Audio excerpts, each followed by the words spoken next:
Roman Polanski originally pissed me off on October 14th, 2024. Full episode and season are out now on Spotify or wherever you get your pods, Pepe.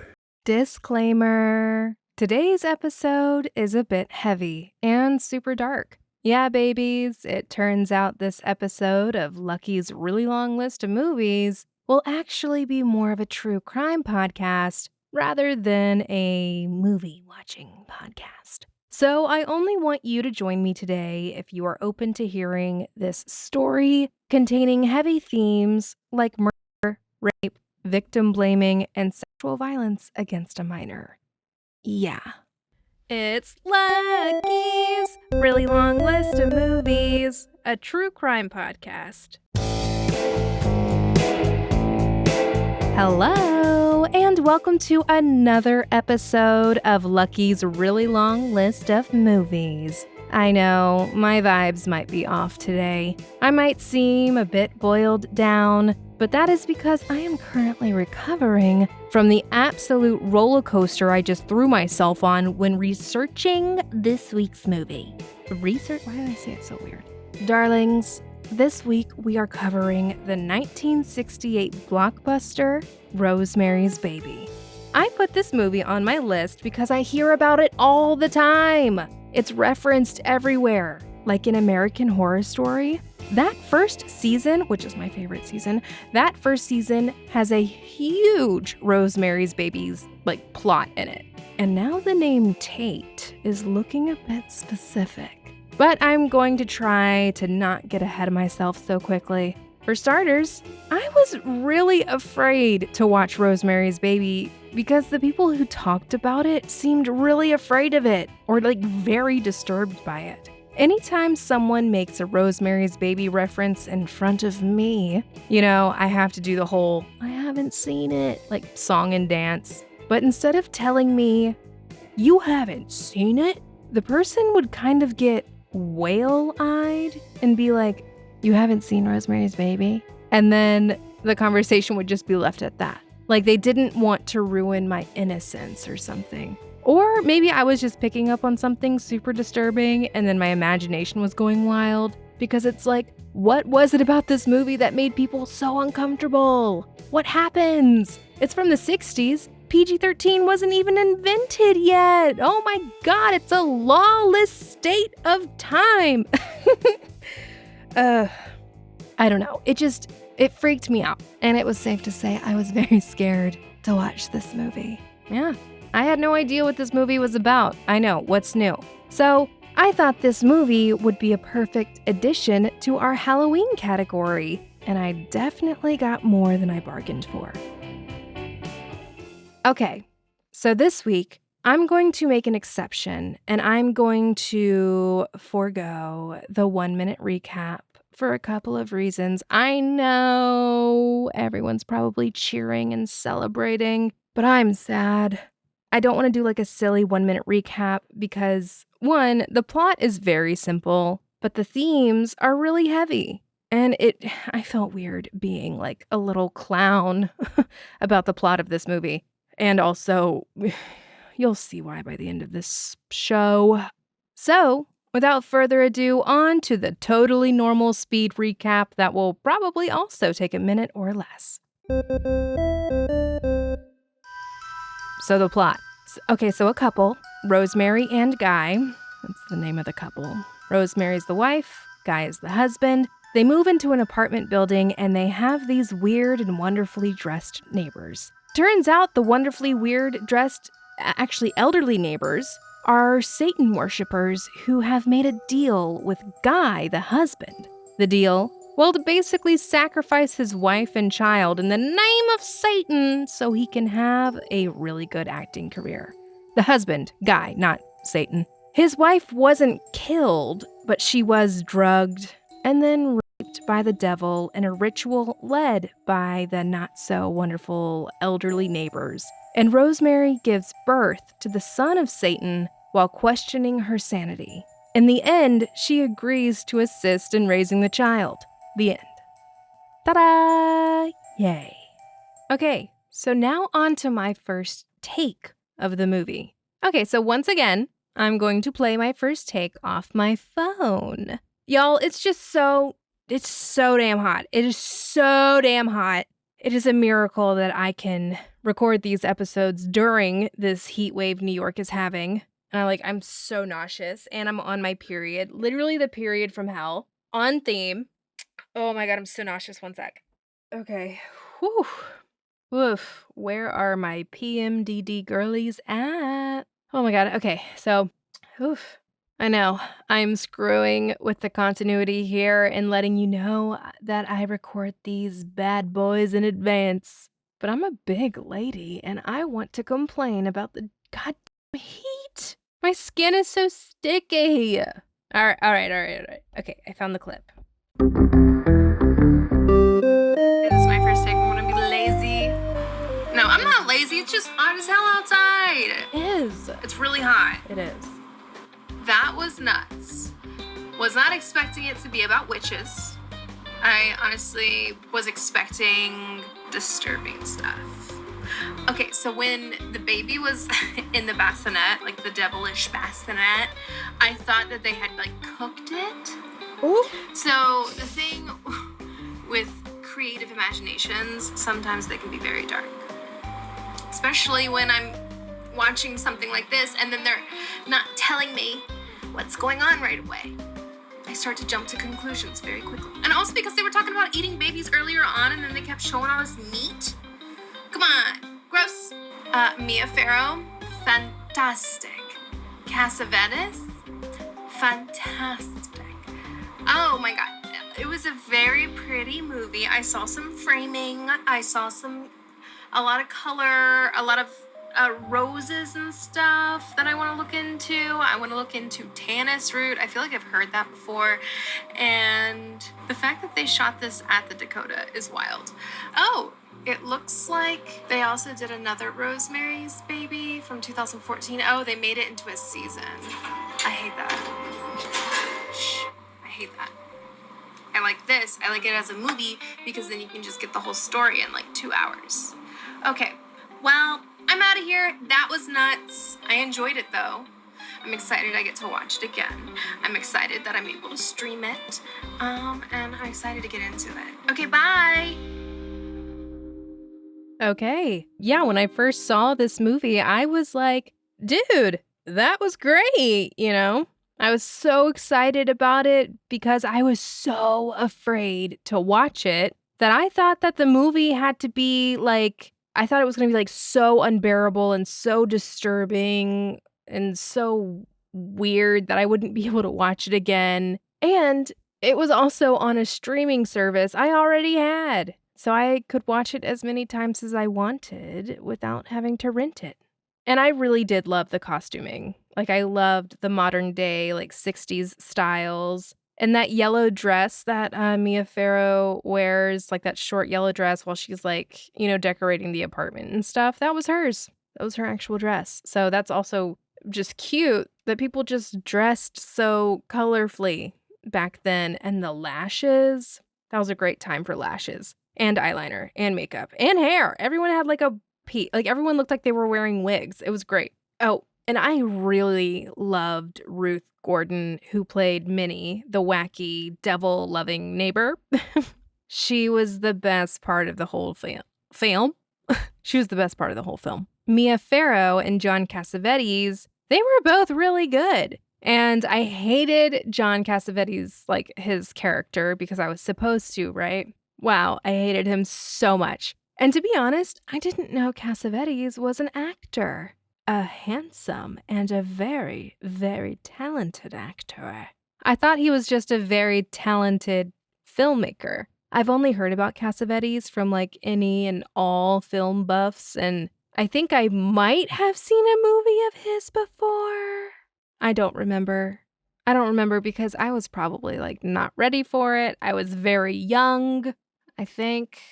I'm not even sure if what I'm remembering even happened.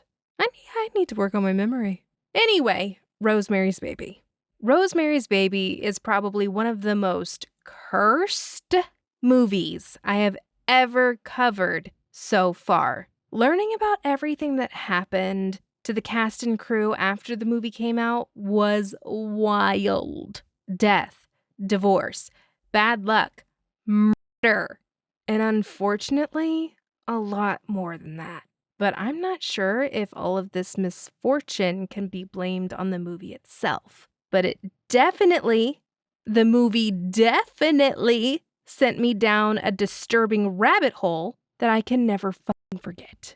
Okay, the cursed movie. Let's get on with the curse. What is the curse? Huh? What happened? What happened to all these people? Well, I'm going to take you through it. So, let's just start with the author of the story.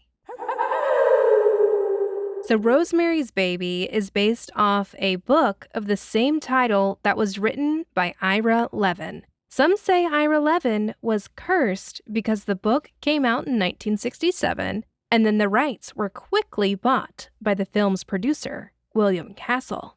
The movie goes into production, and while the movie is in production, Ira's marriage starts to fall apart. And then his divorce is finalized the same year the movie came out. And because of the satanic themes of the story and the mockery of the church, Ira was being bullied/harassed by the Catholic Church. The church was sending hate mail and threats. Ain't nothing stronger than Christian hate. Like, the church was flabbergasted at this movie. I don't know why they went to see it. Maybe they should just stick to, G-rated movies. G for go and mind your business. G for God. God, please go and mind your fucking business. Anyway, the church freaked Ira out, and he ended up having religious guilt, which is actually pretty intense if you've ever had it. Growing up, I was called a demon by some crusty church lady because I drank the blood of Christ with a straw. I'm still very bitter about it, but as a child, the religious guilt, oh my God, I grew up with religious guilt. It's heavy. It's crazy. Anyway, so Ira, he was freaked out. And even at the end of his life, he was freaked out. That's not cool. At the end of your life, you're old. And especially if you're passing of old age, isn't that the dream, right? We all just want to pass away in our sleep after a really long, good life. You're about to pass on to the great beyond. You should be doing literally whatever you want that doesn't cause harm to others. Like taking naps and eating whatever you want. Instead, Ira was rattled with religious guilt. Ugh, all the way to the grave. Way to go, you big bullies. Oh, remember William Castle? On to the next cursed being. William Castle, the film's producer. Well, he's the one that found Rosemary's Baby and brought it into production. He also makes a cameo in the movie. He's the guy with the cigar that's waiting outside the phone booth when Rosemary is trying to call Dr. Hill.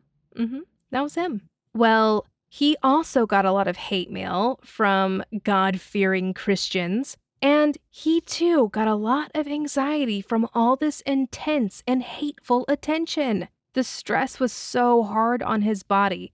Y'all, please remember that stress is a physical situation as well as a mental situation. Okay, so please fucking take care of yourself. Well, the stress was so intense that he got severe kidney stones, so he had to get surgery. And during the surgery, he was having hallucinations and even screamed out, "For the love of God, Rosemary, drop that knife!" Or something like that. Even though he had surgery to meet his immediate needs, the stress and extreme anxiety and hateful attention left him traumatized. So he had to call an early end to his Hollywood career. Oh my God.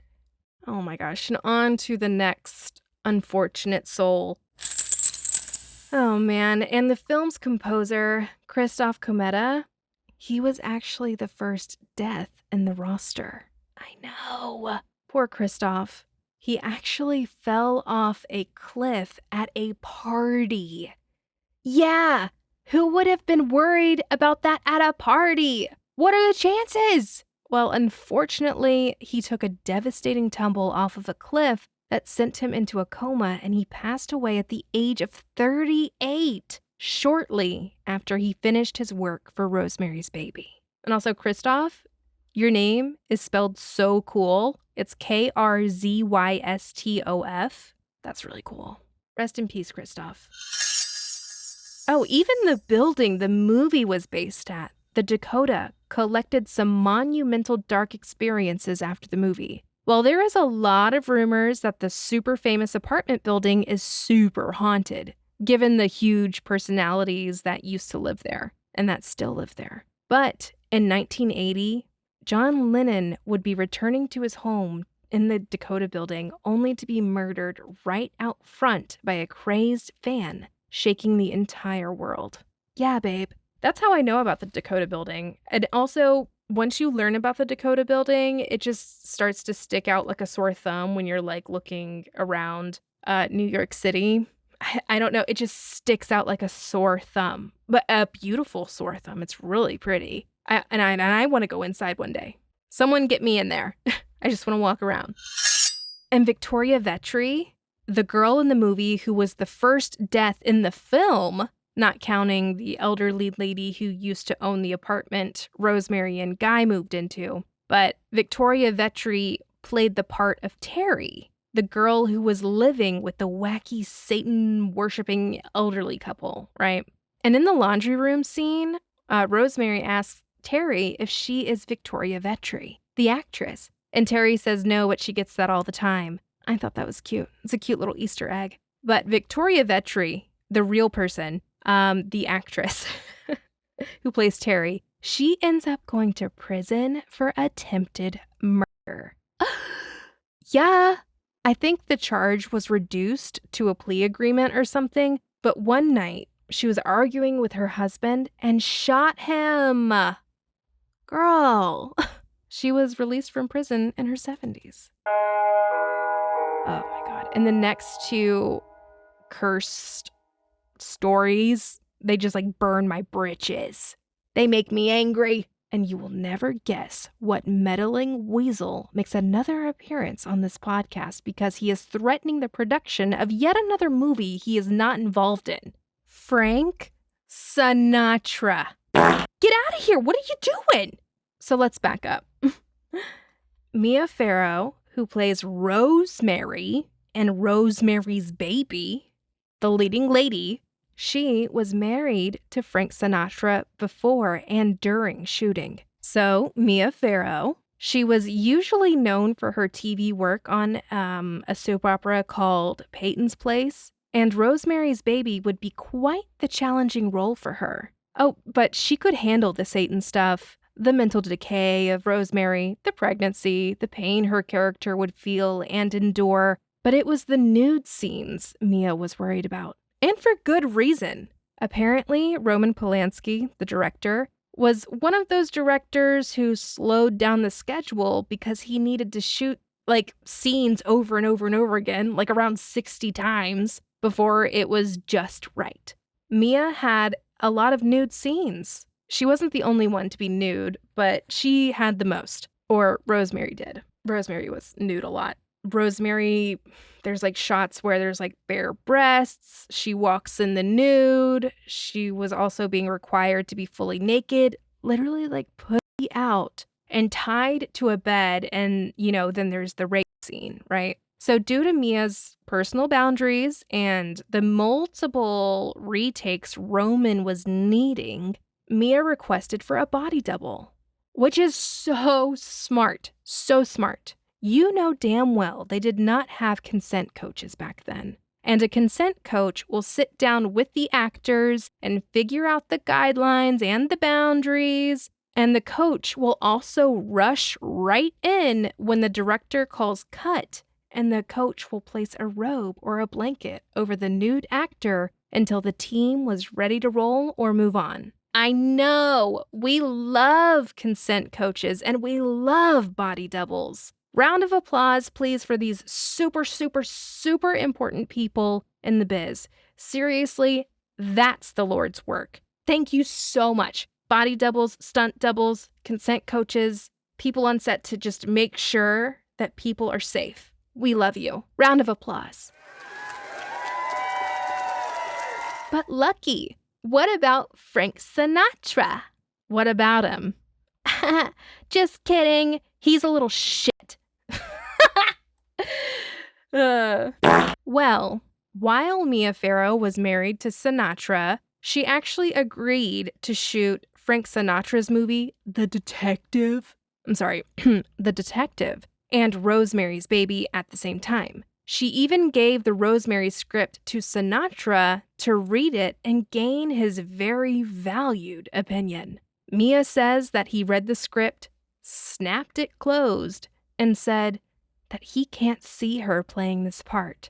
So no, he didn't give any support or anything of value. No support for Mia to play the leading role of a Hollywood film that had nothing to do with him. Well, production for Sinatra's movie, The Detective and Rosemary's Baby, happened simultaneously, and Mia was busting her ass to make it work. She was flying back and forth between New York and LA to make this work. She would shoot all week in LA for Rosemary's Baby and then fly to New York on the weekends. Or was it the other way around? Because I know some stuff was like done on a soundstage. The exterior of the Dakota was used. The interior needed to be redone because they needed it. Just nothing was like big enough, I think, or the apartment layout wasn't specific enough. You know, whatever. So anyway, Mia is like flying back and forth. She's doing all week in LA, weekends in New York. Apparently, Rosemary's Baby was causing too many delays on the detective set, and Frank Sinatra gave his wife Mia an ultimatum. He said, "You either do my movie or I'm going to divorce you." Yeah, divorce. Totally skips threatening to kick her off the movie first. He goes straight for the extremely unnecessary kill. That is so emotional. I'm sorry. It is. What are you doing? You're throwing a fit. You're throwing a fit. Like, bat those baby blues somewhere else, dude. Like, relax. Ugh. But Mia had already put in a ton of work with Rosemary's Baby and had a smaller role in The Detective. And she thought that her husband couldn't possibly be serious because what the fuck? But he was. Mia continues with Rosemary's Baby against her husband's demands. So Frank Sinatra was sure to send Mia the divorce papers via his attorney while she was on set in front of everyone. Like the attorney had the talk with her in front of everyone. "Mia Farrow, you are being served with divorce papers." Like, Frank Sinatra wanted to humiliate her. She was so shocked and upset. She said that she signed the papers through a blur of tears and doesn't even remember the rest of the day. Apparently, Roman Polanski and his wife, Sharon Tate, had to help Mia recover by inviting her over to their home for some R&R. Yeah, that's right. You heard me. Sharon Tate. So, this by the way, fuck you, Frank Sinatra. Anyway, so, I'm sorry, I'm getting my pettiness out now because now shit's gonna get serious. So this moves me on to the next cursed being, or maybe the curse itself. Roman Polanski, the movie's director. Yeah, Roman Polanski was married to Sharon Tate. The Sharon Tate. Okay, so this is the point of the show that calls for that disclaimer from the top of the pod. So if you're not into true crime and learning about disturbing details, go ahead and spare yourself, and we'll catch up next week, baby. Much love. See you then. Okay, so now we are going into the heaviest part of the curse. What happened to Sharon Tate was disturbing on a global level, and what Polanski did ended up being disturbing on a controversial and also global level. So if Sharon Tate's name is not familiar to you, maybe the name Charles Manson is. No? Oh, you're one of those sane people who doesn't look into the horrible world of serial killers and cult leaders. Interesting. Well, Charles Manson is a notorious barf cult leader who had the stupid cult called The Family. They are stupid. Y'all are stupid. Long, weird, and very dark story short, because I want to talk more about Polanski. The Family, Charles Manson's cult, they broke into Polanski's home while Sharon and 3 or 4 friends resided. Polanski was out of town working on a movie, and he had some friends stay with Sharon because she was 2 weeks out from giving birth. Yeah, 8.5 months pregnant.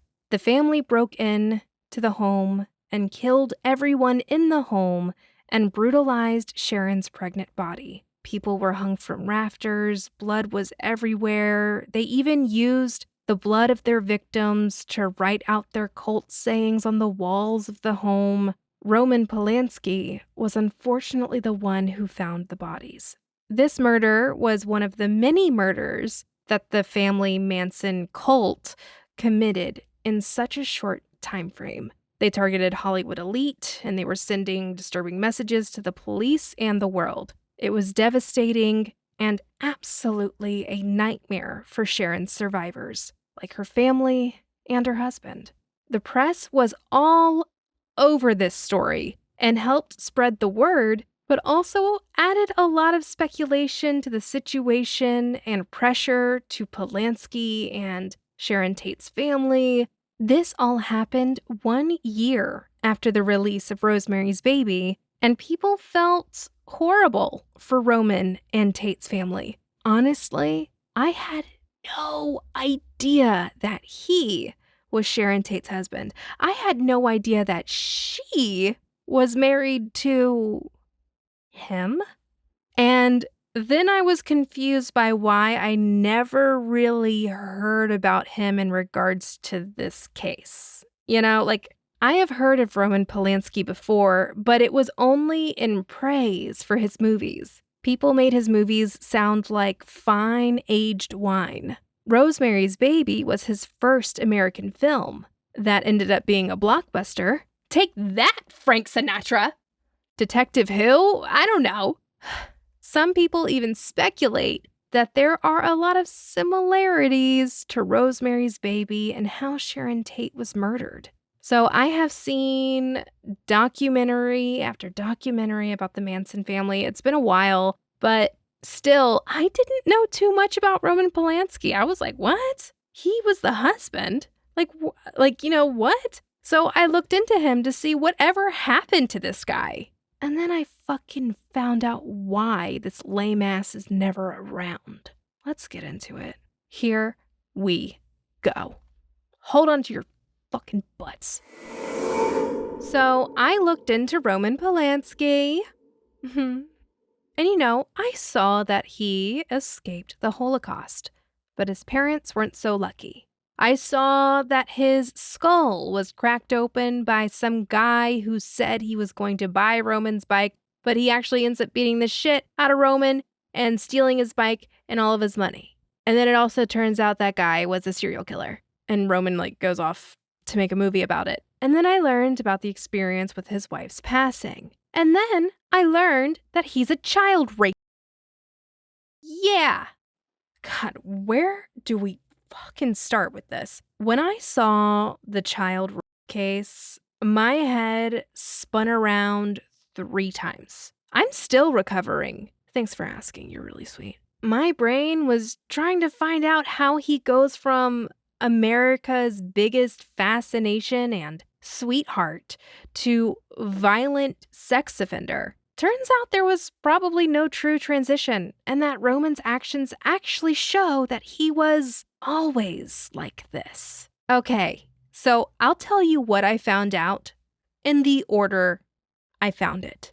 Okay? So I was excited to look into the director because usually this is the fun, fascinating part. I get to find out their inspirations. I get to find out all this like cool direction-y stuff, auteur stuff, like symbolism, and then I get to watch the movie all over again, and then it hits completely differently. It's like one of my favorite parts about doing this podcast. So when I was looking into Roman Polanski, y'all, I got 3 paragraphs in when I saw the link to his sex offender case. 3 paragraphs. And the wiki page for his crime is literally the same size as his wiki page about his life and career. So it all began in 1977. Remember, the movie came out in 68. Sharon Tate was murdered in 69. So some time has passed. So it all began in 1977 when Roman Polanski was asked to be a guest editor for Paris Vogue. Polanski asked this actress/model, whose name I can't find, if he can take photos of her aspiring model 13-year-old daughter. The mother agreed to a private shoot. Maybe it shouldn't have been private, but maybe the mom said yes to a private shoot because of trust or wanted her daughter to have privacy. I don't know. It was also the 70s, so the norm, especially in Hollywood, was really like fast and loose living, like all love, man, hippy dippy, trust everyone, peace, love kind of shit. And Hollywood, I'm telling you, it really embraced this side because it's a party lifestyle. And Polanski really loved that free love, man, kind of lifestyle. So he has this shoot at Jack Nicholson's house. Jack Nicholson is out of town in Colorado for a ski trip. The 13-year-old aspiring model, we'll call her Sam. Her name is Samantha, but we'll call her Sam. Her name is public, but I don't know if anyone's business should be put on blast right now. It's Roman's, so I'm going to be using his first and last name until the cows come home. So Sam, she agrees to do this shoot. She goes over to Nicholson's house and does a photo shoot that makes her uncomfortable because Roman Polanski requested that she participate in some topless photo shoots.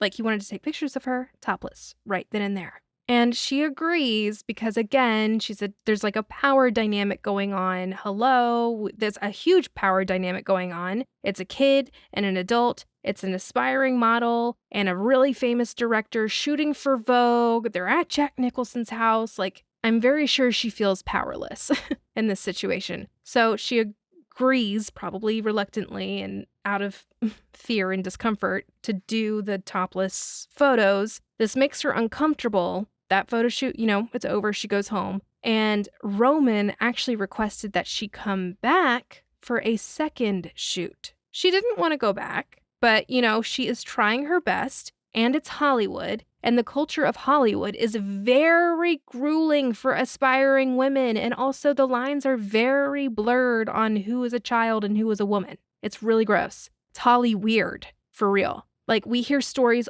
all the time of what women had to go through just to get a job or prevent themselves from being blacklisted. So she goes back, right? And this time, Polanski is taking shots of Sam drinking champagne. She's 13. I know in the 70s, all the kids were smoking and drinking by like age 5, but this is weird. Private shoot, champagne, requesting the removal of clothes. She's 13 and he's 43. He's 43. I'm getting angry. I'm getting fucking angry. Okay. So he serves her champagne and then he gives her Quaaludes and tells her that he wants to move the photo shoot into the bedroom. So Sam reports that she told him no, that she didn't want to go into the bedroom, but he convinces her, apparently. Like, he didn't physically force her into the bedroom, but she did protest about going into the bedroom. So she goes into the bedroom. And that is when Roman Polanski rapes this 13-year-old girl back and also gave her oral sex against her will. I don't like calling it oral sex because it's rape. If it's not consensual, it's not sex. She told the courts and interviews that she protested. And she said no, did not give consent, and was afraid and waited till it was over so she could go home. So during the attack, Angelica Houston apparently was there. Angelica Houston was dating and living with Jack Nicholson at the time, and Sam says in a later interview that Angelica actually came home, while Polanski and Sam were in the bedroom, and Angelica was like suspicious of the closed bedroom door, and she's even banging on it, demanding to know what's going on, and Polanski is like, "We're just finishing up the photo shoot, just a moment," or whatever. Dumbass. I can't stand him. He's gross. He's predatory. He's dangerous. He's evil. He's unforgivable. Honestly, unforgivable. The next day, Roman says he was at his hotel when he was greeted by police officers who present him with the accusations, and then the legal process begins. One of the longest legal battles I have seen in a bit, y'all. So the legal drama starts. It's in the press, and it's all over the news. Roman is charged with multiple accounts that would absolutely categorize him as a criminal child rapist and sex offender. At first, he doesn't plead guilty. And apparently Sam, she wanted to spare herself from a long and very public legal process, and she agrees with her lawyer to give Roman a plea deal for a lesser charge of unlawful sex with a minor under 14. His original charges included the drug, the rape of the vaginal, the anal rape, like all of it, like just everything he did to her. He had like 6 counts of it, and then they reduced it to just 1 count of unlawful sex with a minor under 14. And he pleads guilty to this. That's important. So he pleads guilty to this charge. So now it's time to wait for the sentencing hearing. In the meantime, Roman Polanski is ordered to go to prison for 90 days to get a psychiatric eval. But before the eval, he was granted permission to do the eval after he finishes whatever project he was working on. That is freaking crazy because this is a violent crime against a child. Anyway, I also think he was like on parole at this time. Either way, he knew he had to be on his best behavior if he is even capable of that. Like, I don't even want to know what his best behavior looks like. Disgusting little creep. So Polanski is off working on this project when he is photographed at Oktoberfest. We are still in 1977, and he is still expected back in California for a psychiatric eval. While he's out on this granted field trip, he is photographed being all over and around young women, quote unquote, and alcohol. So the California judge sees this and is like, tell him to get back here and do his 90-day evaluation.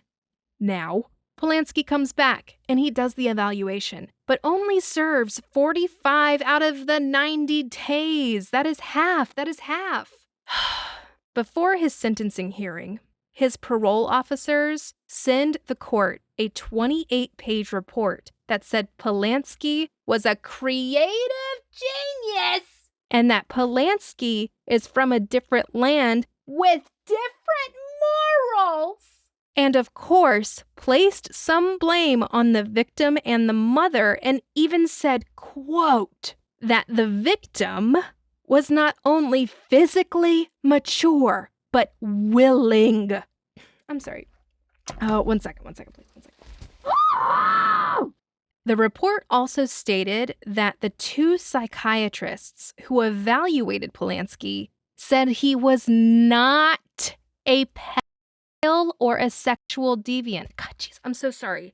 There's just something stuck in my... What do you fucking mean? What do you mean he's there for being a 13-year-old?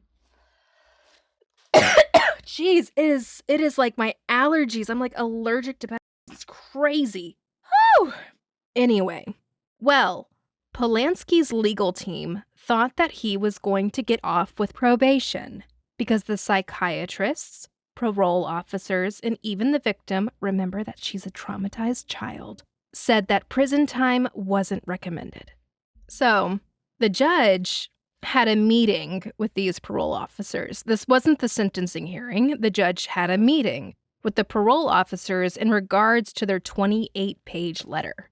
And this is what he said about this meeting, and I quote, I told them that I had carefully read it and that I felt it was superficial, replete with many inaccuracies, and factually unsupported conclusions, and was conspicuous more for what it failed to report than what it did report. I believe I used the word whitewash. I stated that there was absolutely no mention in the report of any discussions which the counselors and psychiatrists at Chino, that was the prison, had with Mr. Polanski relating to the serious and aggravated charges of rape by drugs and alcohol, and oral copulation of the 13-year-old victim.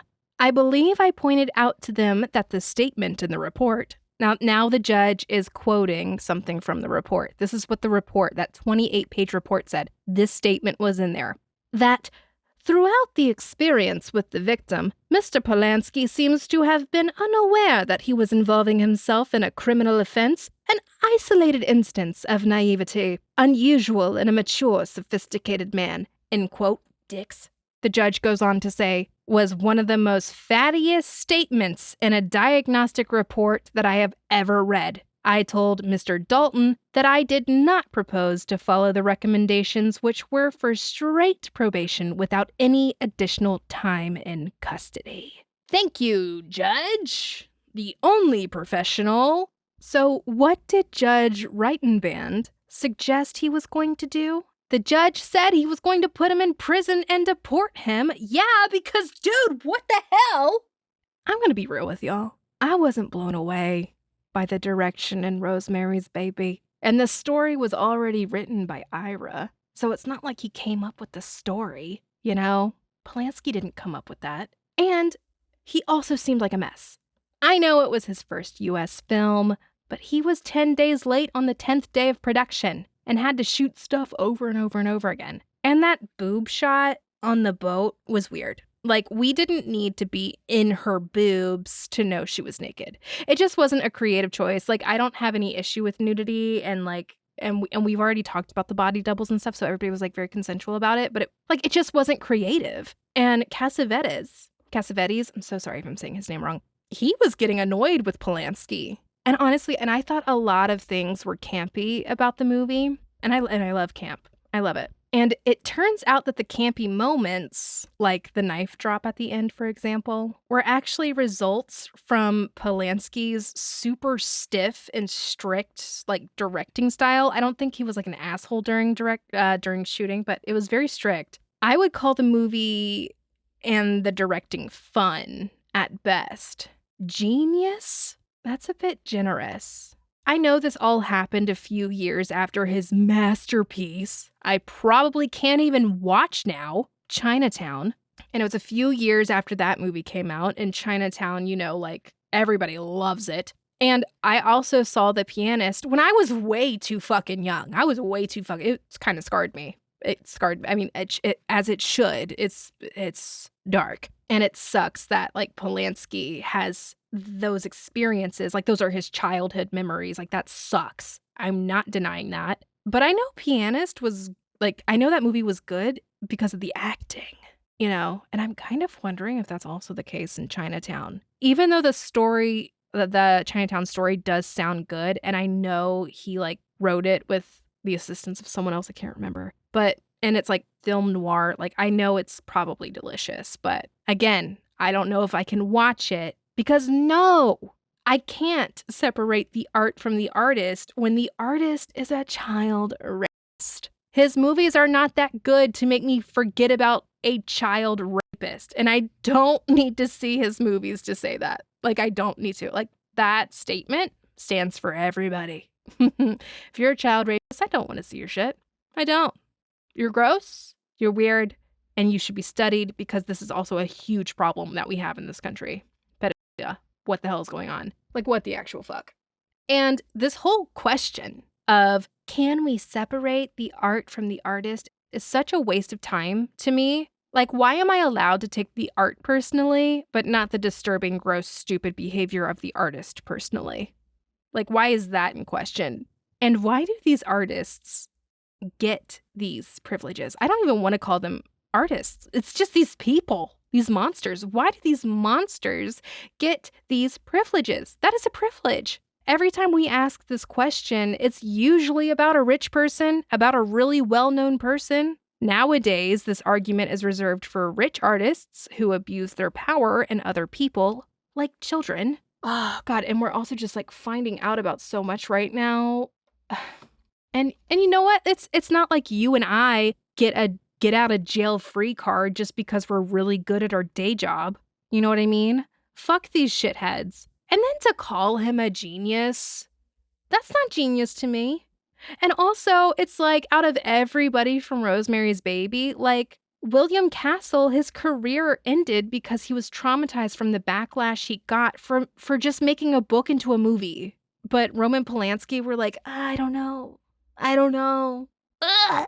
Well, not all of it. A lot of us, I will say, a lot of us don't like him. A lot of us don't like him. And when I went on Reddit and I like was really happy to see that everybody was calling him a piece of shit. And I'm like, okay, thank God. Woo! But the people that are still calling him a genius, what is wrong with you? Honestly, what is wrong with you? Is that's genius to you? That's not genius to me. Anyway, this shit gets weirder because many countries now get involved in this case. So Polanski gets wind that the judge is actually planning to bring him into custody. And he goes on the run. He runs. He makes a break for it. He's a flight risk. He leaves town. He leaves the country. And he makes himself into a fugitive and hides out in countries that won't turn him over to the US. Polanski lives his life freely and makes one hell of a career, and even doubles down on his interest in quote-unquote young girls. And he also goes on record to be like, the girl was 2 weeks away from 14. Bitch, shut up. Anyway, he goes on to live his life freely and makes one hell of a career, winning awards in the US and around the world as if he isn't a gross fucking monster for the next 32 years. Then, in 2009. This is a good part of this insane story. So, Roman is to receive a Lifetime Achievement Award in Switzerland, right? Switzerland Film Festival, 2009. So he goes off to Switzerland to get this Lifetime Achievement Award, only to be stopped and detained at the Zurich airport because Switzerland was like, wait, you're wanted for what? Ew, gross, go to jail. It was probably like more formal than that. But basically, they knew that he was a wanted man and put him in jail. And thus starts Polanski's year-long and super public battle to get out of jail and prevent going to the US for his consequences.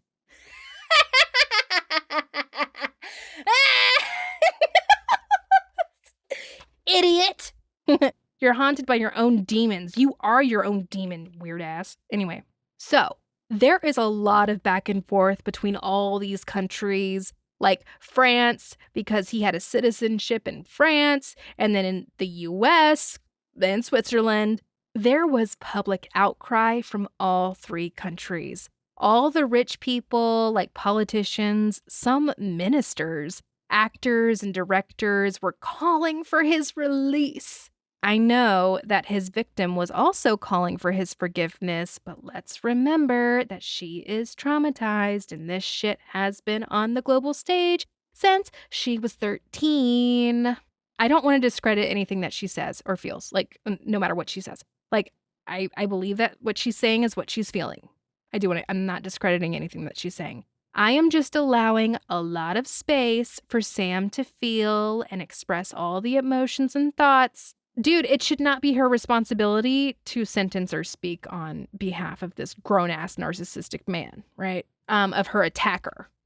She also sued him in 1988, go girl, and they settled out of court. So I do believe that she might feel that she is taken care of, that she did get closure, you know? If that's her experience, that's her experience. But dealing with trauma can be unpredictable, and if she decides to take back everything she said tomorrow, I would accept it. And I would get it. And if she decided to double down, I also accept that. And I also get it as well. Like, I understand. It's a very complicated place to be when you're a victim of something like that. But for countries to show total support of a child rape because he made some movies they like is absolutely bleak, heartbreaking, and infuriating. Also, if y'all love his movies so damn much, how come his highest rating on IMDb is like 8.5? Like 3 out of his shit ton of movies is above an 8. Only 3 of them are. The rest of his movies are like rated 6 or lower. I know that the internet was not a thing always. People are still having this discussion if he's an artistic genius or if his criminal career is too distracting to even enjoy his movies. And it's just like, if he's a genius, 8.5, you know? Not even a 9.5? A genius. I don't know. God, anyway. So Polanski is locked up for about a year. And petition after petition was signed for his release. And when they were petitioning for him to be released, a lot of A-listers signed it. But then people were finding out the nitty-gritty of his charges, and then people just started pulling their names off of these petitions. And I don't blame them for signing these petitions. I know, hold on, wait. So, these petitions were going out in 2009. And we're talking about MySpace versus Facebook era social media. So, people weren't talking like how we can talk today. Like, the world cannot talk to each other like we can today. And back then, we didn't use the internet to research people who were still alive. You know, we watched MTV and the 6 o'clock news for that. And we could hardly text. The buttons were so fucking squishy. Anyway, these petitions weren't honest, by the way. They don't even talk about the crimes that he did. One petition in France read that he was being held for outdated charges related to a moral conflict or something, making him sound like an edgy artist. Here's an example of one of the petitions from France.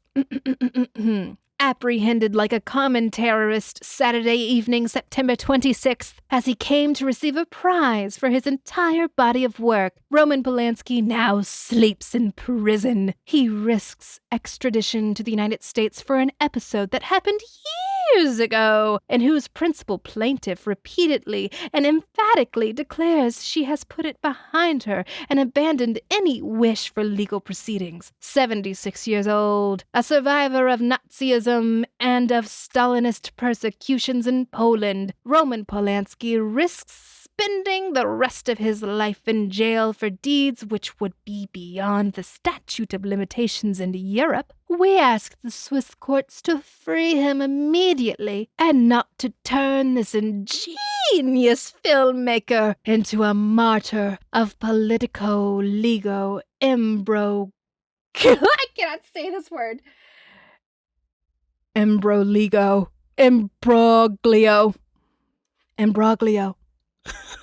That is unworthy of two democracies like Switzerland and the United States. Good sense, as well as honor, requires it.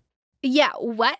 So no one, including Polanski, throughout this entire clusterfuck, denied the charges. I know he pled not guilty at first, and I know he denies some shit in his autobiography, but in court, he pled guilty after being charged. So the statute of limitations does not exist in this case because he pled guilty. A lot of back and forth continues. The French government eventually withdraws their support, and Polanski proposed to the Swiss government a plea where he could be released on a $4.5 million bail and then to be on house arrest in his French chalet until further progression in the case. Yeah, the Swiss government agreed to this. But, you know, there was a lot of drama on how to actually get him from Switzerland to the US, like if Switzerland agrees to release him to be extradited. So he pays this $4.5 million bail and he goes on house arrest and he collects his cute little ankle bracelet and then he goes off to this chalet to rot. I don't know. And eventually, the U.S. makes a request to extradite Polanski back to the U.S. for sentencing.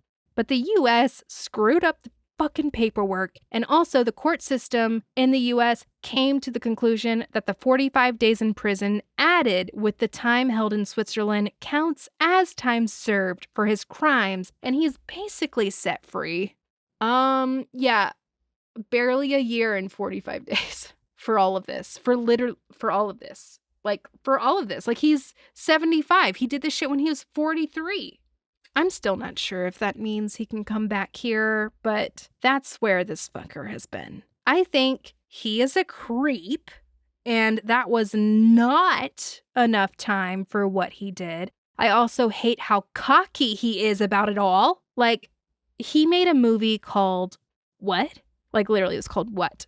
So this movie called What came out in 1972, and there is a movie poster for this movie that reads, quote, "The erotic fantasies of the world's most notorious director." And I know this movie is categorized as a comedy, and I know that's probably like satirical, but it's also, he's a narcissist, and narcissists talk, and when they talk, they confess. Because also, I don't think he's that smart, because when you're a dumb narcissist, you confess all the time without even knowing it. And so I think the erotic fantasies of the world's most notorious director, that's a good example of that. It's supposed to be a comedy, but basically it's about a young girl on a weird island, and she's like constantly being sexually harassed and assaulted. Yeah, that's totally hilarious. I'm just another girl without a sense of humor. I wish you could see my face right now. It's chilling. That movie also seemed humiliating for the actress. Like, she's running around naked all the time because people keep stealing her clothes, and then there's this like old director in the movie. It's just weird. I'm telling you, that entire movie's a confession. It's weird. Also, he has a track record of being with women who are way younger than him. Obviously. Sharon Tate, start there. Sharon Tate was 10 years younger than him and married him when she was 24. I know that might not seem extreme to most. Like, my grandparents might be 10 or 11 years apart. My parents are like 6 years apart. But in this case, I think it is significant when you look at their relationship. Also, he treated her disrespectfully. He cheated on her all the time. She made it clear that she wanted a traditional marriage, and he complained that he wanted a hippie and not a housewife. Basically being like, I want to sleep with anyone I want. And Tate, she was even quoted saying, "We have a good arrangement. Roman lies to me and I pretend to believe him." Yeah, that's one way to get an STD. That's one way for him to get all these people pregnant and like not even commit to the children that he's going to make. And he even goes on to sue Vanity Fair for putting out an article about how he was trying to pick up women on the way to Tate's funeral. Like, he won the case. But honestly, when these guilty men just start suing people for defamation, another confession, like, I have seen a handful of rich, powerful men who are so obviously guilty, or at the very least, disgustingly slimy and predatorial. Like, they use their money, their power, their influence to file and win defamation cases, especially against their victims. Yes, Johnny Depp, I'm looking at you. That was disgusting, and I was a huge Johnny Depp fan.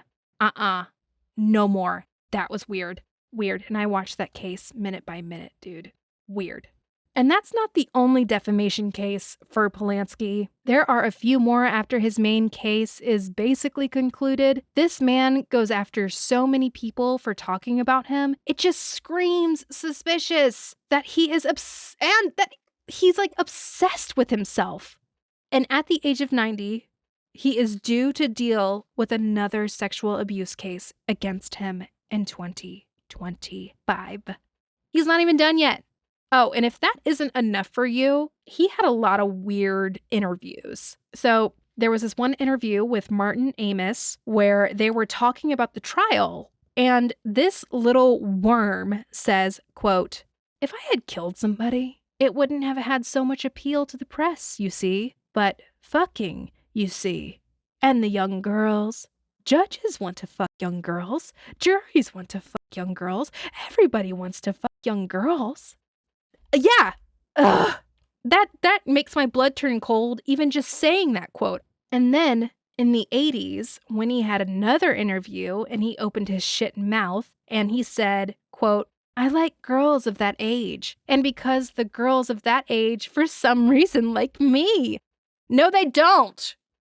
And then the interviewer said, okay, granted that you have this interest in young girls and have never concealed that you have this interest in young girls, wasn't an incident like the one that happened more or less bound to happen eventually?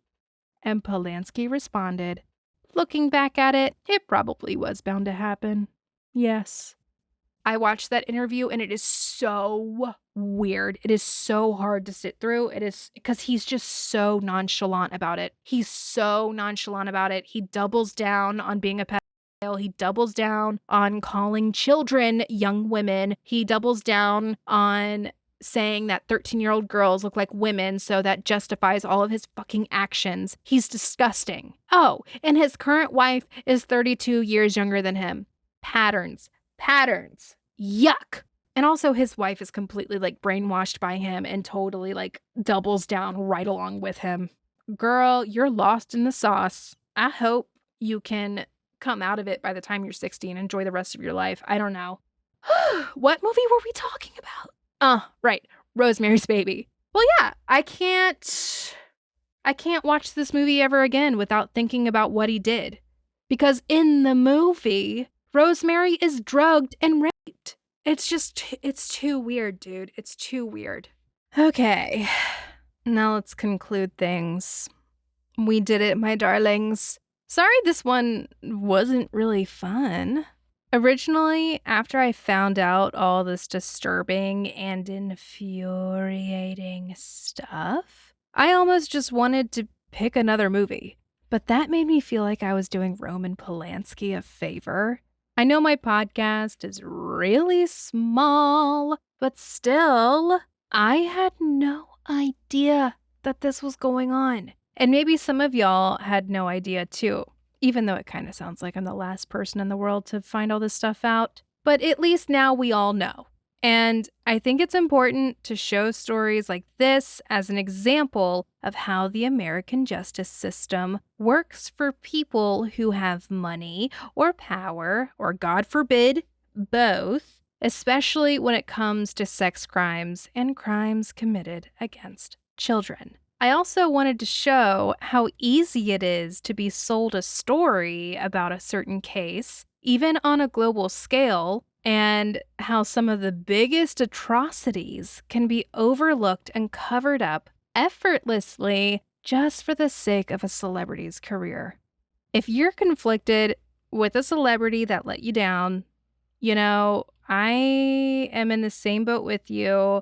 Luckily, I did not give a shit about Roman Polanski, except for like maybe about 5 minutes. But, you know, my heart's been broken a lot by these celebrities who are showing their true colors. And, you know, all I can say to you, my love, is I hope that another artist who actually deserves your support and attention gives you inspiration to last lifetimes, and it makes you forget all about the careless imposters who wronged you and so many others. Man, do y'all remember Gremlins? That was so fun. Fake potato snow and real chainsaws. Is that too much to ask for, Hollywood? Oh, God. Alrighty, babies. I truly thank you for walking through this one with me, and I appreciate you so much. And that was the episode on Rosemary's Baby. What the fuck? What the absolute fuck? I screamed. I screamed a lot during that one. That one made me very angry. But it is something that it needs to be talked about. People are abusing their power. And you know, and he was cocky about it. He was cocky about it. He was cocky about all the fucking shit that he did. He thought he was cool for what he did. Ew. And now we got the shit going on with Diddy and like, geez Louise and God. I don't know what else to say. I don't know what to say. Yeah, remember Gremlins? Oh my gosh. Well, next week, I don't know how true crime people do it. Like, how? Anyway, so next week, I'm going to be digging into Candyman for the very first time. I've never seen Candyman, and even just talking about him lifts my spirits just a little bit because he's like a new folklore that I learned about. Like, he's a new spirit that I learned about. So that was kind of cool. There's also some other true crime stuff about Candyman as well, but we'll get into it. It's going to be another heavy episode, but still more stuff we got to talk about. And at least with Candyman, nothing happened to where I won't watch it again and again and again. If anything, I'm going to keep watching it again and again. All right, if you want to figure all that out, join me next Monday right here on Lucky's Really Long List of Movies, where I tackle my list of movies that I've never seen before.